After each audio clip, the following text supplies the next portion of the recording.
పండ్లను ప్రకృతి మనకు ప్రసాదించిన తీపి వరాలుగా చెప్పుకోవచ్చు. రోజుకో పండు తింటే డాక్టర్కి దూరంగా ఉండొచ్చుననే మాటను మనం చిన్నప్పటి నుంచి వింటూనే ఉంటాం. విటమిన్లు, ఖనిజాలు, యాంటీ ఆక్సిడెంట్లు, పీచు పదార్థం పుష్కలంగా ఉండే పండ్లు మన ఒంట్లో రోగనిరోధక శక్తిని పెంచడమే కాదు, శరీరానికి తక్షణ శక్తిని, ఉత్సాహాన్ని ప్రసాదిస్తాయి. అయితే పండ్లను ఎప్పుడు తినాలి, ఎలా తినాలి, జ్యూసుల్లా కంటే నేరుగా తినడం వల్ల వచ్చే అదనపు ప్రయోజనాలేంటి? ఆసక్తికరమైన ఈ వివరాల గురించి ఇప్పుడు తెలుసుకుందాం.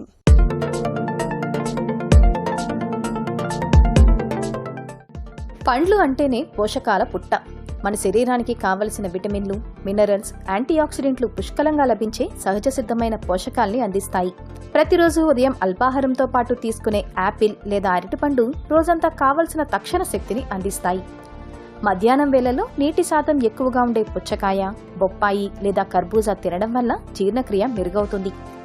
సాయంత్రం స్నాక్స్ సమయంలో విటమిన్ సి సమృద్ధిగా ఉండే నారింజ, బత్తాయి లేదా ఉసిరి తీసుకోవడం వల్ల రోగనిరోధక శక్తి పెరుగుతుంది. రాత్రి వేళల్లో తక్కువ గ్లైసెమిక్ ఇండెక్స్ ఉన్న జామపండు లేదా ద్రాక్ష పండ్లు తీసుకోవడం ఆరోగ్యానికి ఎంతో మేలు చేస్తుంది. పండ్లలో ఉండే పీచు పదార్థం మలబద్ధకం సమస్యను నివారించి కడుపును తేలికగా ఉంచుతుంది. పండ్లలో ఉండే పీచు పదార్థం మలబద్ధకం సమస్యను నివారించి కడుపును తేలికగా ఉంచుతుంది. క్రమం తప్పకుండా పండ్లు తినడం వల్ల రక్తపోటు, మధుమేహం, గుండె జబ్బులు వంటి దీర్ఘకాలిక సమస్యలు అదుపులో ఉంటాయి. పండ్లలోని శక్తివంతమైన యాంటీ ఆక్సిడెంట్లు వయసు పైబడకుండా నిరోధించడమే కాక చర్మాన్ని కాంతివంతంగా మారుస్తాయి.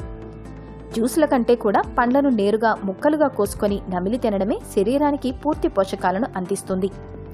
కృత్రిమ తీపి పదార్థాలు, జంక్ ఫుడ్ కి దూరంగా ఉండి స్థానికంగా ఋతువుల వారీగా దొరికే సీజనల్ పండ్లను ఎంచుకోవడం ఉత్తమం. పిల్లల శారీరక, మానసిక ఎదుగుదలకు, జ్ఞాపక శక్తి పెరుగుదలకు ప్రతిరోజు పండ్లు తినిపించడం ఎంతో అవసరం.